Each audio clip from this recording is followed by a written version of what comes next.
Olá, pessoal, tudo bem? Sejam bem-vindos a mais um estudo do Vem Segue-me. Esta semana vamos aprender segundo NEF, capítulo 3 ao 5. E o tema é Vivemos segundo o padrão da felicidade. Estudaremos os seguintes tópicos. Joseph Smith foi escolhido por Deus para restaurar o Evangelho. Ó Senhor, confiei em Ti. Posso encontrar felicidade em viver o Evangelho de Jesus Cristo. Qual foi a maldição que caiu sobre os lamanitas? Eu convido você a assistir esse vídeo completo e ficar aqui comigo até o final nessa aula. Se você ainda não é inscrito, por favor, se inscreva nesse canal. Capítulo 3 diz o seguinte: José, no Egito, viu os nefitas em visão. Ele profetizou sobre Joseph Smith, o vidente dos últimos dias, sobre Moisés, que libertaria Israel, e sobre o aparecimento do livro de Mórmon. Aproximadamente 588 a 570 anos antes de Cristo. No capítulo 4, Leí aconselha e abençoa sua posteridade. Morre e é sepultado. Nefe gloria-se da bondade de Deus. Nefe deposita sua confiança no Senhor para sempre. No capítulo 5, os nefitas separam-se dos lamanitas, guardam a lei de Moisés e constroem um templo.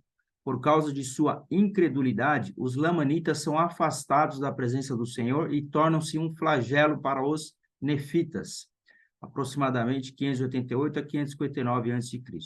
Bom, o primeiro tópico, Joseph Smith foi escolhido por Deus para restaurar o Evangelho. Então, este tópico é muito importante, porque é um dos pilares da nossa fé, é acreditar que Joseph Smith foi escolhido por Deus para restaurar o Evangelho. Se você não tem um testemunho sobre isso, eu convido você a orar e perguntar a Deus sobre este tópico, porque é um dos pilares, é a coisa mais importante, uma das mais importantes que você pode saber. O capítulo 3 de 2º Nef registra as palavras que Leí, antes de morrer, proferiu a seu filho mais novo, José. Leí citou uma profecia feita por José do Egito, aproximadamente 1.700 anos antes do nascimento de Cristo. Olha só, 1.700 anos antes do nascimento de Jesus Cristo, essa profecia feita por José do Egito foi citada por Leí antes de ele morrer. Imagine a surpresa de Joseph Smith quando descobriu que ele era o assunto de grande parte da profecia feita por José do Egito. O propósito dessa lição é ajudá-lo a aprofundar seu testemunho do chamado divino do profeta Joseph Smith.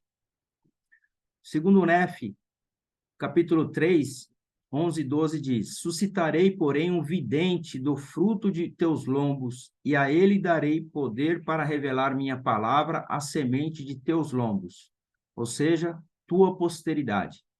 Não somente para revelar a minha palavra, diz o Senhor, mas para convencê-los da minha palavra que já lhes terá sido declarada. Portanto, o fruto de teus lombos escreverá. Quando fala fruto de teus lombos, significa posteridade. E o fruto dos lombos de Judá escreverá, e aquilo que for escrito pelo fruto de teus lombos, e também o que for escrito pelo fruto dos lombos de Judá, serão unidos, confundindo falsas doutrinas e apaziguando contendas e estabelecendo paz entre o fruto de teus lombos e levando-os nos últimos dias a conhecerem seus pais e também meus convênios, diz o Senhor. E da fraqueza será tornado forte, no dia em que minha obra começar entre todo o meu povo para restaurar-te, ó casa de Israel, diz o Senhor. E assim profetizou José, dizendo: Eis que o Senhor abençoará esse vidente. Quem é esse vidente? É Joseph Smith. Então, José do Egito, ele fez essa profecia. Eis que o Senhor abençoará esse vidente. E aqueles que procurarem destruí-lo serão confundidos, porque essa promessa que obtive do Senhor para o fruto de meus lombos será cumprida. Eis que estou certo do cumprimento dessa promessa. E seu nome será igual ao meu e será chamado pelo nome de seu pai. E ele será semelhante a mim, porque aquilo que o Senhor fizer antes de sua mão, pelo poder do Senhor, levará meu povo à salvação. Então, vamos aprender um pouco mais sobre essas escrituras. Em 3º Nef, no livro de 2º Nef, nesse capítulo 3, a gente vê em 4 versículos a citação de 4 Josés.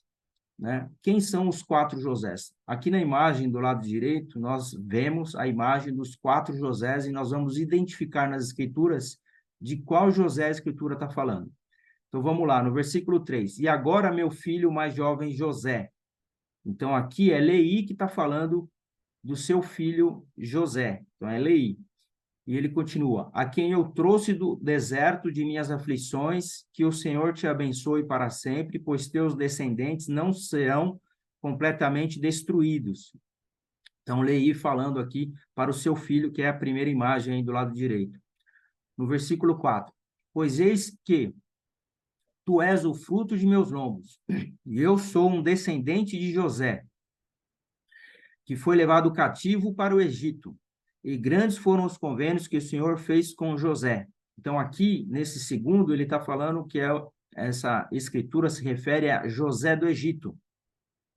No terceiro, versículo 11.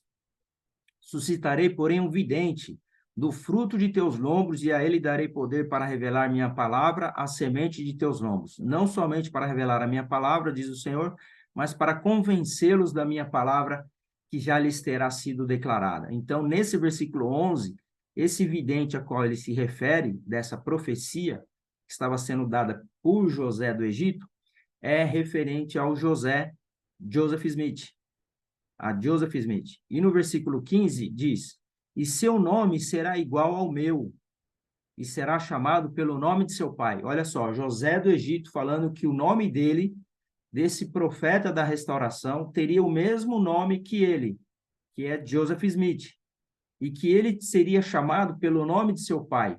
Então, na última imagem do lado direito, a gente vê a imagem do pai de Joseph Smith, que era Joseph Smith Sr. E ele fala: e ele será semelhante a mim, porque aquilo que o Senhor fizer através de sua mão, pelo poder do Senhor, levará meu povo à salvação. Então, é bem interessante nós aprendermos aí a qual José as escrituras se referem. O presidente Brigham Young fez a seguinte declaração sobre a preparação do Senhor para a missão de Joseph Smith. Foi decretado nos conselhos da eternidade, muito antes de serem lançados os fundamentos da terra, que ele, Joseph Smith, deveria ser o homem na última dispensação deste mundo a revelar a palavra de Deus ao povo e receber a plenitude das chaves e o poder do sacerdócio do Filho de Deus. O Senhor tinha seus olhos postos sobre ele, sobre seu pai, sobre o pai de seu pai, sobre todos os seus progenitores, até Adão.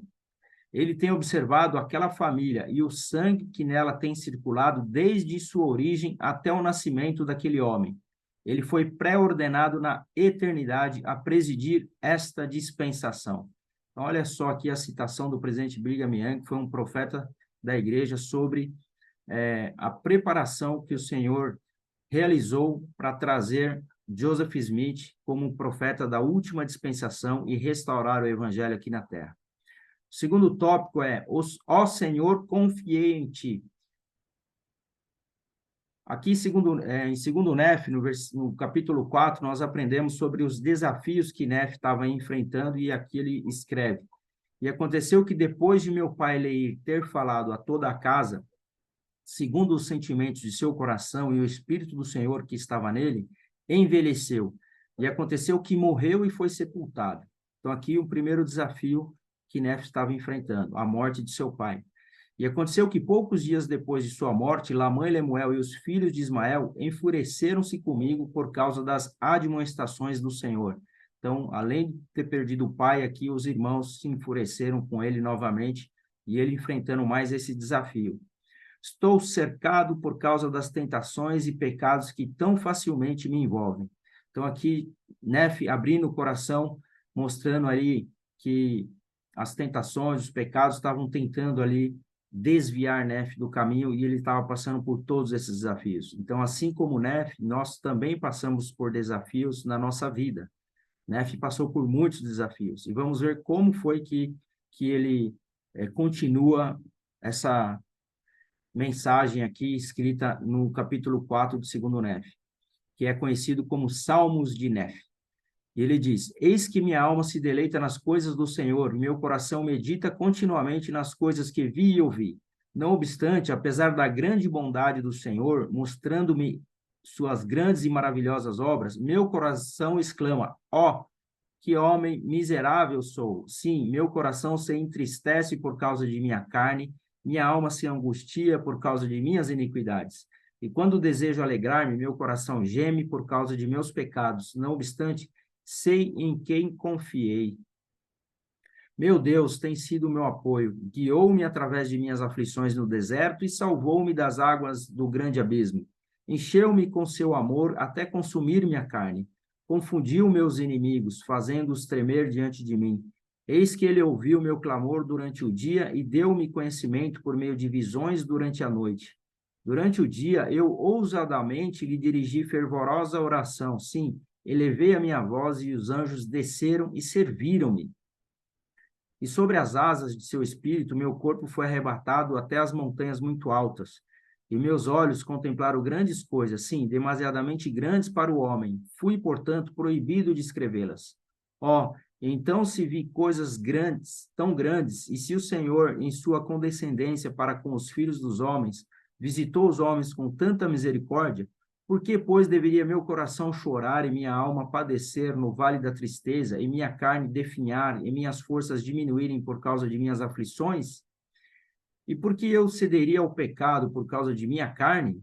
Sim, porque sucumbiria a tentações para que o maligno tivesse lugar em meu coração, a fim de destruir minha paz e afligir minha alma? Porque eu estou irado por causa de meu inimigo? Desperta, minha alma, não te deixes abater pelo pecado, regozija-te, ó meu coração, e não des mais lugar ao inimigo de minha alma. Não ires outra vez por causa de meus inimigos, não enfraqueça as minhas forças por causa de minhas aflições. Regozija-te, ó meu coração, e clama ao Senhor, dizendo: ó Senhor, eu te louvarei para sempre. Sim, minha alma regozijar-se-á em ti, meu Deus e rocha de minha salvação. Ó Senhor, redimirás minha alma, livrar-me das mãos de meus inimigos, far-me-ás tremer à vista do pecado, que as portas do inferno sejam constantemente fechadas diante de mim, porque meu coração está quebrantado e contrito o meu espírito. Ó Senhor, não me feches a porta da tua retidão, para que eu ande na senda do vale baixo, para que eu seja firme no caminho plano. Ó Senhor, rodeia-me com o manto da tua retidão. Ó Senhor, prepara-me um caminho para minha fuga diante de meus inimigos. Endireita as minhas veredas diante de mim. Não ponhas em meu caminho uma pedra de tropeço, mas limpa-o e não obstruas o meu caminho, mas sim os caminhos de meus inimigos. Ó Senhor, confiei em ti e em ti confiarei sempre. Não porei minha confiança no braço de carne, pois sei que aquele que confia no braço de carne é maldito. Sim, maldito é aquele que confia no homem, ou seja, que faz da carne o seu braço. Sim, sei que Deus dará com liberalidade ao que pedir. Sim, meu Deus dar-me-á se eu não pedir impropriadamente. Portanto, levantarei a minha voz a ti. Sim, clamarei a ti, meu Deus, rocha de minha retidão. Eis que minha voz eternamente ascenderá a ti, minha rocha e meu eterno Deus. Amém. Então, esse é o Salmo de Neve que eu fiz questão de colocar aqui completo, porque ele é muito bonito, serve de inspiração para cada um de nós. Próximo tópico. Eu convido você a ficar aqui comigo até o final, que eu já estou terminando. Posso encontrar felicidade em viver o Evangelho de Jesus Cristo. Segundo Nef, capítulo 5. E aconteceu que vivemos segundo o padrão da felicidade. Portanto, aconteceu que eu, Nef, levei comigo minha família, sim, como Zorã e sua família, e Sam, meu irmão mais velho, e sua família, e Jacó e José, meus irmãos mais jovens, e também minhas irmãs e todos os que me quiseram acompanhar. E todos os que me quiseram acompanhar foram os que acreditavam nas advertências e revelações de Deus. Portanto, deram ouvidos às minhas palavras. Esforçamo-nos por guardar os juízos e os estatutos e os mandamentos do Senhor em todas as coisas de acordo com a lei de Moisés. E o Senhor estava conosco, e prosperamos muito porque plantamos sementes e nossas colheitas foram novamente abundantes. E começamos a criar rebanhos e manadas e animais de toda espécie. E eu, Nef, também havia trazido os registros que estavam gravados nas placas de latão e também a esfera, ou seja, a bússola que fora preparada para meu pai pela mão do Senhor, segundo o que está escrito, que era Liarona.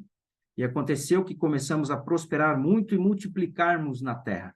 Então, olha só, depois de passar por aflições, de nós lermos aquele salmo, né, Salmo de Nefe, onde ele mostra todos os seus desafios, ele abre o seu coração, a gente vê que eles foram muito felizes e eles começaram a prosperar na terra em função de guardar os mandamentos e estar sempre seguindo aí as revelações dadas por Deus, principalmente também seguindo aí os caminhos que ali a Rona indicava. E por último tópico, qual foi a maldição que caiu sobre os lamanitas? No capítulo 5 diz, a palavra do Senhor, portanto, foi cumprida quando me falou, dizendo, se deixarem de dar ouvidos às tuas palavras, serão afastados da presença do Senhor. E eis que foram afastados de sua presença. Então, Nefe tinha os seus irmãos Sam, Jacó, aqueles que seguiram os seus ensinamentos, seus conselhos, que estavam andando junto com Nefe, eles estavam seguindo ali os mandamentos e guardando os mandamentos de Deus. Já os irmãos Lamã e Lemuel, que não estavam ali seguindo Nefe, estavam sempre sendo oposição, eles decidiram se afastar ali, eles estavam se afastando cada vez mais da presença do Senhor. Então, houve uma divisão na família. Então, cada grupo foi para um lado, se tornando nefitas, e aqueles que serviram Lamã e Lemuel, seguiram eles, se tornaram os lamanitas. E ele fala assim que e ele fez cair a maldição sobre eles. Sim, eles quem? Os lamanitas, aqueles que seguiram Lamã e Lemuel. E uma dolorosa maldição por causa de sua iniquidade. Então, ou seja, uma maldição caiu sobre eles devido à iniquidade que eles estavam vivendo. Pois eis que haviam endurecido o coração contra ele de tal modo que se tornaram como uma pedra. E como eram brancos, notavelmente formosos e agradáveis, a fim de que não fossem atraentes para meu povo, o Senhor Deus fez com que sua pele se tornasse escura. Então, como eles estavam vivendo em iniquidade, como castigo, o Senhor Deus fez com que a pele deles se tornasse escura. Então, esse é a resposta do tópico, né? Do castigo que os lamanitas sofreram pelo fato de não guardarem os mandamentos, prejudicarem, sempre se opuseram a Deus e a Nefe, seu irmão, e começaram a viver em iniquidade. E por conta dessa iniquidade, o Senhor os castigou, fazendo com que a pele deles se tornasse escura. O profeta atual, Russell M. Nelson, ele faz a seguinte declaração sobre esse assunto. Os profetas afirmam em nossos dias que a pele escura não é um sinal de desaprovação ou de maldição divina. O presidente Russell M. Nelson declarou, garanto a vocês que sua situação perante Deus não é determinada pela cor de sua pele. A aprovação e a desaprovação de Deus dependem de sua devoção a Deus e a seus mandamentos, e não da cor de sua pele. Então, para deixar bem claro que hoje, atualmente, a cor da pele não tem nada a ver com relação a castigo, como aconteceu na época dos lamanitas, né? Hoje, as consequências que nós sofremos são se nós guardamos ou não guardamos os mandamentos de Deus, né? E aí sim nós sofremos as consequências do pecado. Bom, eu fico por aqui. Convido você a estar aqui comigo na semana que vem. Vamos estudar 2º Nef de 6 a 10. Se você tem um testemunho do livro de Mórmon, compartilhe aqui nos comentários. Se você quer ganhar um livro de Mórmon, clique no link abaixo aqui nos comentários, solicite um exemplar gratuito e também assista os vídeos para complementar aqui o estudo dessa aula que nós estamos fazendo. É um discurso aqui da última conferência falando sobre a restauração, sobre o profeta Joseph Smith. Eu convido você a assistir esse discurso. Muito obrigado a todos, um forte abraço, eu fico por aqui.